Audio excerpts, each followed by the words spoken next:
Good morning all of you. BSc final में unit 3 चल रही थी ऑर्गेनोमेटेलिक कंपाउंड्स, और इसके अंदर अपने टॉपिक चल रहे थे मेटल कार्बोनिल्स। ठीक है, धातु कार्बोनिल्स के अंदर हमने पीछे क्लास में पढ़ा था निकल टेट्रा कार्बोनिल, जो कि फर्स्ट मेटल कार्बोनिल था। नहीं कि मेटल कार्बोनिल्स में सबसे पहले किसकी खोज हुई थी, तो वो हुई थी आपके निकल टेट्रा कार्बोनिल की। और निकल टेट्रा कार्बोनिल की मेथड ऑफ प्रिपरेशन, उसकी फिजिकल प्रॉपर्टीज और केमिकल प्रॉपर्टीज, ये सब हमने कल की क्लास में पढ़ लिया था। उसके स्ट्रक्चर भी पढ़ ली थी। उसके बाद में आज अपना नेक्स्ट टॉपिक रहेगा सेकंड मेटल कार्बोनिल है आयरन पेंटा कार्बोनिल। नाम क्या रहेगा इसका? इसका नाम रहेगा आयरन। 5 कार्बोनिल है ना, तो इसको लिख देंगे हम पेंटा कार्बोनिल। ये रहेगा इसका नाम आयरन पेंटा कार्बोनिल। तो सबसे पहले हम आयरन के जितने भी मेटल कार्बोनिल्स ज्ञात हैं, ठीक है, इसके अलावा एक और है इसका Fe2CO9, एक है Fe3CO12। लेकिन इन सभी में से जो आयरन का पेंटा कार्बोनिल है FeCO5 का, वो सबसे अधिक स्थायी होता है। ये दोनों क्या है, अनस्टेबल है, इसलिए हम केवल इसकी स्टडी ही करेंगे। ये आपको लिखने की जरूरत नहीं है वैसे। तो इसका नाम रहेगा आयरन पेंटा कार्बोनिल। अब देखें आप इसके अंदर क्या होगा। सबसे पहले हम पढ़ेंगे इसके अंदर भी सबसे पहले क्या लिखेंगे कि आयरन पेंटा कार्बोनिल या FeCO5 में आयरन शून्य ऑक्सीडेशन स्टेट में होता है। FeCO5 में आयरन शून्य ऑक्सीडेशन स्टेट में होता है, ये रहेगा। उसके बाद में इसमें आप हेडिंग लिखो मेथड ऑफ प्रिपरेशन, यानी FeCO5 को किस प्रकार से बनाएंगे। इसके मेथड ऑफ प्रिपरेशन है, बनाने की विधि केवल एक ही है, एक ही विधि है, कॉमन है। उसमें ये लिखा जाएगा कि जब आयरन का जो चूर्ण होता है या आयरन डस्ट होता है, इसकी रिएक्शन कार्बोनिल लिगेंड या फिर कार्बन मोनोऑक्साइड गैस, नॉर्मल ये है कि जब आयरन को कार्बन मोनोऑक्साइड गैस के साथ में गर्म किया जाएगा, टेम्परेचर रहेगा आपका 100 से 200 डिग्री सेंटीग्रेड, और प्रेशर रहेगा आपका 200 atm। गर्म किया जाएगा तो ये बना लेगा आयरन पेंटा कार्बोनिल, ये बन गया। ठीक है, तो FeCO5 या आयरन पेंटा कार्बोनिल को बनाने का एक ही मेथड है। उसमें आयरन डस्ट की अभिक्रिया जब कार्बन मोनोऑक्साइड गैस, इसको carbon monoxide gas, carbonyl ligand, कुछ भी बोलो, तो जब आयरन डस्ट की अभिक्रिया या फिर जब आयरन डस्ट को कार्बन मोनोऑक्साइड गैस के साथ गर्म किया जाता है, तो आयरन पेंटा कार्बोनिल का निर्माण हो जाता है। ये एक ही है इसका मेथड ऑफ प्रिपरेशन, ये लिख लें आप। ठीक है, और ये रहेगी इसकी chemical reaction.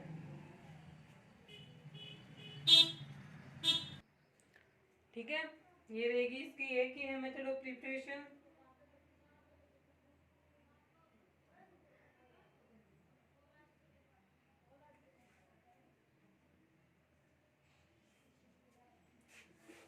Method of preparation के बाद में लिखेंगे हम second properties, physical and chemical properties, एक साथ में लिखना है। ठीक है, फिजिकल एंड केमिकल प्रॉपर्टीज।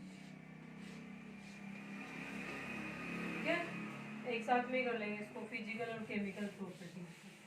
तो फिजिकल प्रॉपर्टीज हालांकि इसकी पूछी नहीं जाती है कहीं पे भी, फिर भी आप लिखो एक फिजिकल प्रॉपर्टी, ये येलो लिक्विड, पीले रंग का द्रव होता है। यही है इसकी एक फिजिकल प्रॉपर्टी की, एक पीले रंग का द्रव होता है। केमिकल प्रॉपर्टीज में आपकी एक ही केमिकल प्रॉपर्टीज है, केवल एक ही केमिकल रिएक्शन है आपके सिलेबस में, वो क्या है, तो उसमें ये है कि आयरन पेंटा कार्बोनिल है, जब इसको क्या किया जाएगा, पराबैंगनी किरणों में रखा जाएगा, या फिर इसके अलावा इसे हम एसिटिक एसिड का सॉल्यूशन होता है ना, एसिटिक एसिड का सॉल्यूशन, इन दोनों में से किसी के अंदर भी रखें, ये एनी कार्बोनिल बनाता है। यानी दो क्या लेने हैं आपको, FeCO5, और इसमें से एक FeCO5 का एक कार्बोनिल लिगेंड, एक कार्बन मोनोऑक्साइड हटा देंगे CO, तो दो तो Fe बचेंगे और CO, एक FeCO5 के CO5 प्लस में दूसरे FeCO5 के CO4, क्योंकि एक का जो 5 थे ना उसमें से एक माइनस कर दिया तो 5 और 4 कितने हो गए, 9। 9 किसकी संख्या है, कार्बोनिल की संख्या है।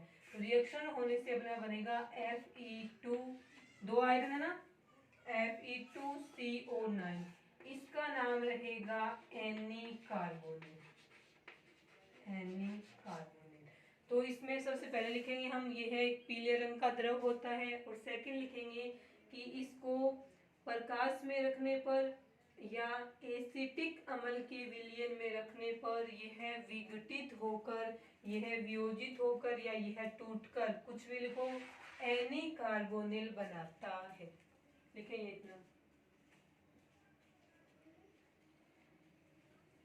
ठीक है, कि आयरन पेंटाकार्बोनिल को प्रकाश में रखने पर या एसिटिक एसिड के विलयन में रखने पर यह वियोजित होकर एनी कार्बोनिल बनाता है।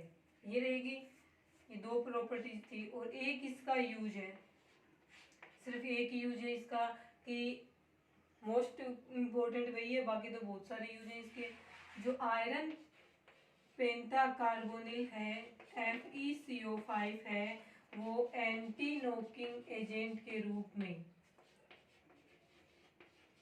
एंटी नॉकिंग एजेंट हिंदी में बोला जाएगा इसको अपस्फोटन रोधी, हिंदी में नाम रहेगा अपस्फोटन रोधी कारक, ठीक है।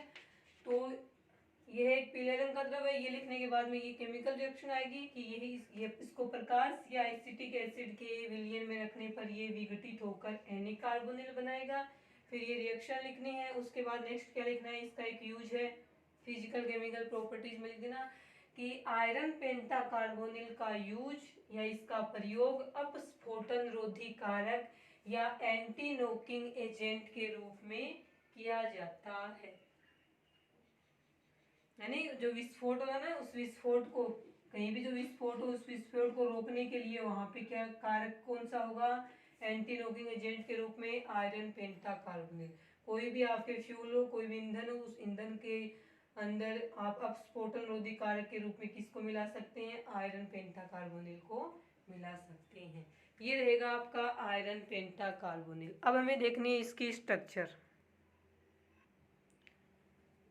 लिख लिया होगा इतना।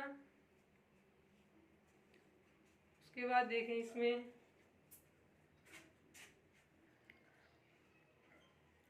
अब हम पढ़ेंगे इसके स्ट्रक्चर, इतना आने के बाद में स्ट्रक्चर देखें।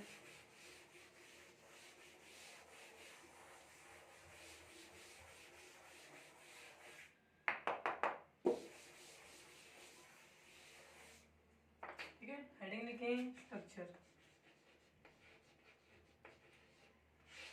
देखें, सबसे पहले इसके स्ट्रक्चर में हम आयरन का क्या लिखेंगे, इलेक्ट्रॉनिक कॉन्फ़िगरेशन, इलेक्ट्रॉनिक विन्यास लिखेंगे। आयरन आता है 26 नंबर पे, इलेक्ट्रॉनिक विन्यास लिखा जाएगा आर्गन 3d6 4s2 4p0, लिख लिया। अब इसके अंदर पता है आपको कि FeCO5 के अंदर आयरन है वो शून्य ऑक्सीडेशन स्टेट में है, तो सेम यही रहेगा इलेक्ट्रॉनिक विन्यास। तो हम यहीं पे बना देते हैं इसके D6, बड़ा बनाएंगे, बन गया D6। अब देखिए आप इसके अंदर D6 6 इलेक्ट्रॉन हो गए, 4s2 2 इलेक्ट्रॉन, और ये रहेंगे 4p के अंदर 3 ऑर्बिटल। अब देखिए आप क्या होगा, यहाँ पे लिखा जाएगा कि जो CO लिगेंड है, CO ligand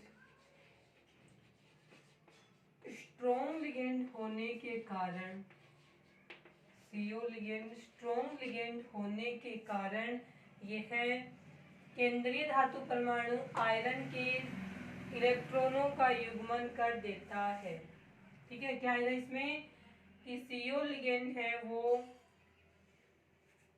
CO ligand strong ligand purple ligand होने के कारण यह केंद्रीय धातु परमाणु आयरन के इलेक्ट्रॉनों का युग्मन कर देगा। तो देखो आप, ये वाला इलेक्ट्रॉन जाएगा इसके पास, ये वाला इलेक्ट्रॉन जाएगा इसके पास, दो कक्षक खाली हो गए। अब ये दोनों इलेक्ट्रॉन है वो यहाँ से आएंगे और इस कक्षक के पास में चले जाएंगे, ये कक्षक फिर भी खाली बच गया। तो देखो ये लाइन लिखने के बाद में आपको क्या लिखी जाएगी, Fe26 से ऑक्सीडेशन स्टेट 0 ही रहेगी। सेम यही आएगा आर्गन 3D में 8 हो गए ना, क्योंकि 2 S वाले भी इसी के अंदर आ गए। 4S 0 हो गया और 4P भी क्या है, 0 है। अब 3D में 8 है वो देखो किस प्रकार से बन जाएंगे, ये तो थे ही, ये वाला जब यहाँ आएगा युग्मित और ये वाला इसके पास आएगा युग्मित, दो खाली हो गए।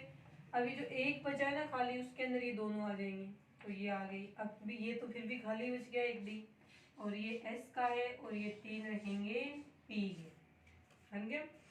इसके बाद जुड़ने के लिए कितने चाहिए आपको, 5 कार्बोनिल लिगेंड है ना, तो इसको 5 रिक्त डी कक्षक चाहिए। 5 है ना, 1 2 3 4 5। पहला CO यहाँ पे जुड़ेगा, second carbonyl, third carbonyl, fourth carbonyl, और ये रहेगा फिफ्थ कार्बोनिल। संकरण रहेगा DsP3। ऐसा सुना है क्या संकरण आज तक, कि संकरण आ गया हो DsP3 संकरण, sp3d सुना है, DsP3 नहीं सुना। लेकिन आयरन पेंटा कार्बोनिल में संकरण कौन सा रहेगा, DsP3।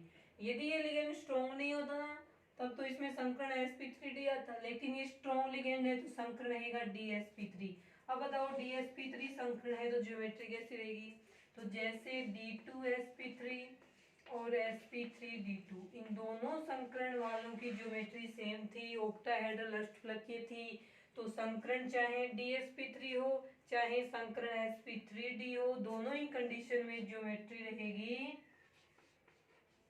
Trigonal बाइपिरामिड, trigonal बाइपिरामिड। तो संकरण चाहे sp3d हो चाहे DsP3 हो, दोनों ही कंडीशन में ज्योमेट्री रहेगी त्रिकोणीय द्विपिरामिड। आ गया समझ में, लिखेंगे इतना।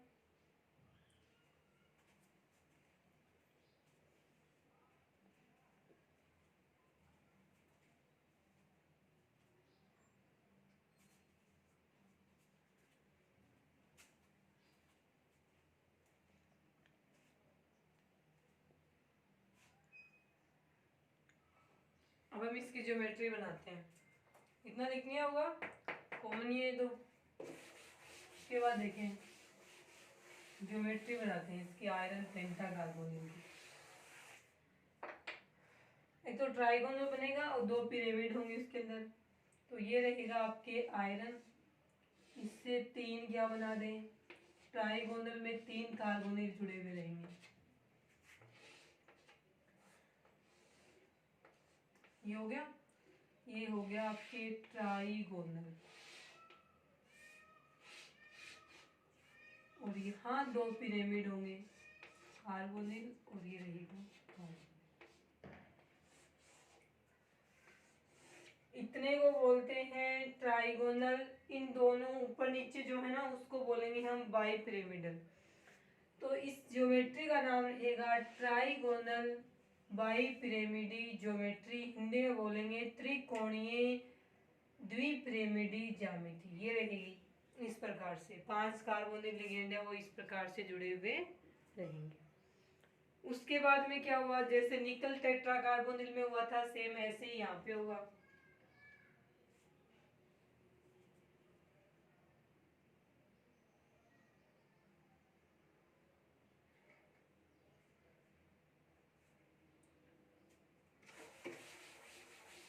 बन गई होगी ज्योमेट्री, ज्योमेट्री का नाम रहेगा त्रिकोणीय द्विपिरामिडी ज्यामिति।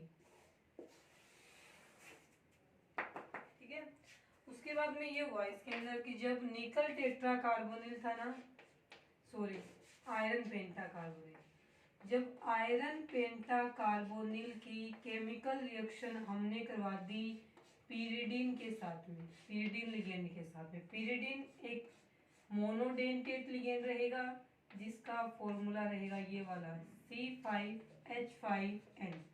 ये है पीरिडिन। पीरिडिन को फुल फॉर्म में क्या लिखेंगे? पीरिडिन, शॉर्ट में लिखा हुआ है। और ये एक क्या है? मोनोडेंटेट या एकल दंतुक लिगेंड है। ठीक है, तो जब आयरन पेंटाकार्बोनिल की केमिकल रिएक्शन पीरिडिन के साथ में करवा दी, और पीरिडिन एक मोनोडेंटेट लिगेंड है जिसमें नाइट्रोजन एटम है वो डोनर एटम में दाता परमाणु की तरह कार्य करता है। जब ये केमिकल रिएक्शन हुई इस प्रकार की, तो पीरिडिन ने क्या किया कि पीरिडिन के दोनों अणु हैं वो यहाँ पे जाके लिगेंड के रूप में जुड़ गए। जब दो अंदर जाएंगे तो अंदर से दो CO है वो बाहर निकल जाएंगे। तो ये हो गया FeCO3 Py2 प्लस में 2CO, ऐसा बन गया। ये रिएक्शन हो गई थी बाद में, कि बाद में जब आयरन पेंटाकार्बोनिल की केमिकल रिएक्शन पीरिडिन के साथ करवाएगी तो पीरिडिन है वो FeCO5 में से दो कार्बोनिल संकुलों को प्रतिस्थापित या विस्थापित कर देगा, विस्थापित करेगा और उनकी जगह खुद जाके जुड़ जाएगा। अब ये रिएक्शन होगी, उससे क्या प्रूफ निकलता है, क्या रिजल्ट निकलता है? जैसा निकल टेट्रा कार्बोनिल में था ना, सेम वैसा ही यहाँ पे बोलेंगे। इस स्ट्रक्चर से तो अपने को क्या दिख रहा है कि आयरन पेंटाकार्बोनिल से में आयरन से जुड़े हुए पांचों कार्बोनिल समूह एक जैसे हैं, लेकिन एक जैसे नहीं होते। क्यों नहीं होते? इस केमिकल रिएक्शन में श्योर है। यदि एक जैसे ही होते तो दो CO ही बाहर क्यों निकलते? यदि हम 5 पीरिडिन के अणु लेंगे तो इसका मतलब ये नहीं कि पांचों अंदर जाएंगे और 500 CO बाहर निकल जाएंगे, ऐसा नहीं होता। पीरिडिन के केवल दो ही अणु अंदर जाएंगे और अंदर से 2 CO ही बाहर निकलेंगे। तो इसका मतलब ये है कि आयरन पेंटाकार्बोनिल में आयरन से जुड़े हुए जो 5 कार्बोनिल समूह हैं, 5 कार्बोनिल लिगेंड हैं, वो पांचों एक जैसे नहीं होते, उनके दो प्रकार के होते हैं। वो दो प्रकार का मतलब क्या है? उनमें से 3 कार्बोनिल लिगेंड हैं वो तो आयरन के साथ में डबल बॉन्ड से जुड़े हुए रहेंगे, और जो डबल बॉन्ड से जुड़े हुए हैं वो पीरिडिन से प्रतिस्थापित नहीं हो पाते हैं, और बचे हुए 2 कार्बोनिल लिगेंड हैं वो आयरन से केवल सिग्मा बॉन्ड से जुड़े हुए होते हैं। इस कारण से वे दो पीरिडिन लिगेंड के कारण या दो पीरिडिन लिगेंड से आसानी से विस्थापित हो जाते हैं। ये लिखना है आपने को। तो ये स्ट्रक्चर बनाने के बाद में नीचे क्या लिखेंगे हम कि उसके बाद जब आयरन पेंटाकार्बोनिल की रासायनिक अभिक्रिया पीरिडिन के साथ करवाई गई तो पीरिडिन है वो आयरन पेंटाकार्बोनिल में से 2 कार्बोनिल लिगेंड को प्रतिस्थापित करके उनकी जगह खुद जुड़ जाता है। नीचे रिएक्शन लिखे, नीचे लिखना, इस रिएक्शन से स्पष्ट होता है कि आयरन पेंटाकार्बोनिल में आयरन से जुड़े हुए पांचों कार्बोनिल समूह में से पांचों कार्बोनिल समूह 2 प्रकार के होते हैं। उनमें से 3 कार्बोनिल समूह आयरन से डबल बॉन्ड से मजबूती से जुड़े हुए रहेंगे या प्रबलता से जुड़े हुए रहेंगे, जिससे वे पीरिडिन लिगेंड से प्रतिस्थापित नहीं हो पाते हैं, जबकि 2 कार्बोनिल लिगेंड हैं वो आयरन से केवल सिग्मा बॉन्ड से जुड़े हुए होते हैं। इस कारण से वे पीरिडिन के अणुओं से आसानी से प्रतिस्थापित हो जाते हैं। ये रिजल्ट निकला था इस केमिकल रिएक्शन से। तो अब आयरन पेंटाकार्बोनिल की दूसरी स्ट्रक्चर बनानी पड़ेगी हमें, वो किस प्रकार से बनेगी देखें। ये रिएक्शन लिखो आप तब तक। उस केमिकल रिएक्शन में आयरन था, आयरन का बनाया जाएगा आर्गन 3D6 4H2 4P0।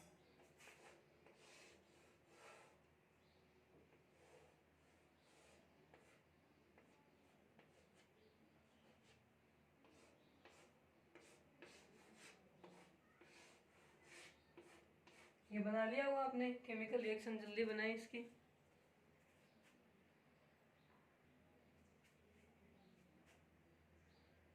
देखें नेक्स्ट में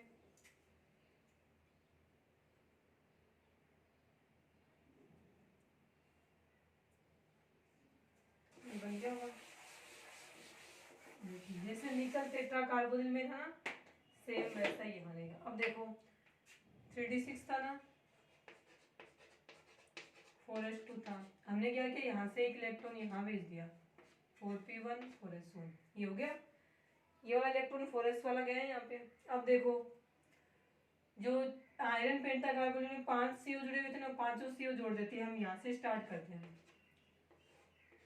CO, second CO, third CO, fourth CO और ये जुड़ गए पांचों कार्बोनिल लिगेंड। उसके बाद देखो इसके अंदर क्या होगा, ये वाला जो है ये वाला वो इसके साथ में, ये तो पांचों ही क्या है सिग्मा बॉन्ड है, ये वाला इसके साथ पाई बॉन्ड बनाएगा। अब ये वाला है वो इसके साथ पाई बॉन्ड बना लेगा, सिग्मा बॉन्ड थोड़ा नीचे बनाते हैं, और ये वाला है वो इसके साथ क्या बनाएगा, पाई बॉन्ड है वो बना लेता है। इस प्रकार से इसमें कितने पाई बॉन्ड बन गए, 3 पाई बॉन्ड है वो बन जाते हैं।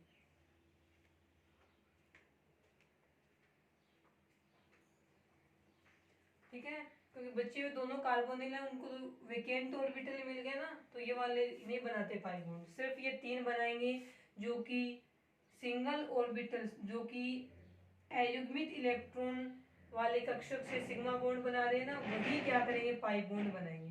अब आप बोलोगे संकरण क्या रहेगा, संकरण तो यही रहेगा, क्योंकि संकरण में केवल और केवल सिग्मा बॉन्ड भाग है, तो सिग्मा बॉन्ड यहाँ से स्टार्ट हो रहा है, D S 3 sigma bond P से बने, तो DsP3 संकरण, संकरण यही रहेगा DsP3 संकरण, क्योंकि पाई बॉन्ड वाले हैं ना ये अंदर वाले डी, ये नहीं लगेगा क्योंकि केवल सिग्मा बॉन्ड है वही संकरण में क्या करते हैं भाग लेते हैं। अब 3 CO हैं वो तो 3 क्या करें आयरन से डबल बॉन्ड बना रहे हैं, 3 सिग्मा बॉन्ड भी बना रहे हैं, उसके साथ साथ में पाई बॉन्ड भी बना रहे हैं। बचे हुए जो 2 CO हैं लास्ट वाले वो केवल और केवल सिग्मा बॉन्ड ही बनाते हैं। देखिए अभी आयरन की स्ट्रक्चर क्या रहेगी, ये बना लें, इसके अंदर ये आयरन है,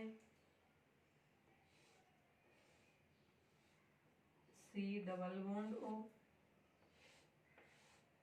C डबल बॉन्ड O, ये टेढ़ा बना दें, ठीक है, ये वाला बनाएगा C डबल बॉन्ड O, और बचे हुए 2 हैं वो क्या बनाएंगे triple bond O, carbon triple bond O, ये बन जाएगी स्ट्रक्चर। पहले वाले तो पांचों ही बॉन्ड एक जैसे थे, लेकिन इस वाले में थोड़ा चेंज हो जाएंगे। ये बनेगी आपकी आयरन पेंटा कार्बोनिल की स्ट्रक्चर, 3 CO डबल बॉन्ड से जुड़े हुए रहेंगे जिसमें सिग्मा बॉन्ड होगा, पाई बॉन्ड होगा, और बचे हुए 2 हैं वो केवल और केवल सिग्मा बॉन्ड से जुड़े हुए रहेंगे। 3 एक जैसे हैं, 2 एक जैसे हैं, तो आयरन पेंटा कार्बोनिल की स्ट्रक्चर है वो पीछे वाले जैसी नहीं होकर के पीरिडिन के साथ जो रिएक्शन हुई थी ना उसके बाद ऐसी बन गई। तो ये रहेगी इसकी bond structure of iron penta carbonyl. ठीक है, इसी के साथ अपना आयरन पेंटा कार्बोनिल हो गया कंप्लीट। उसके बाद में अपना एक और बचा है इसके अंदर क्रोमियम हेक्सा कार्बोनिल, ये भी मोनोन्यूक्लियर है क्योंकि इसके अंदर भी केवल एक ही धातु परमाणु है। तो इसका मेथड ऑफ प्रिपरेशन है, फिजिकल केमिकल प्रॉपर्टीज है, और इसकी जो स्ट्रक्चर है वो हम कल की क्लास में पढ़ेंगे। आज के लिए इतना है।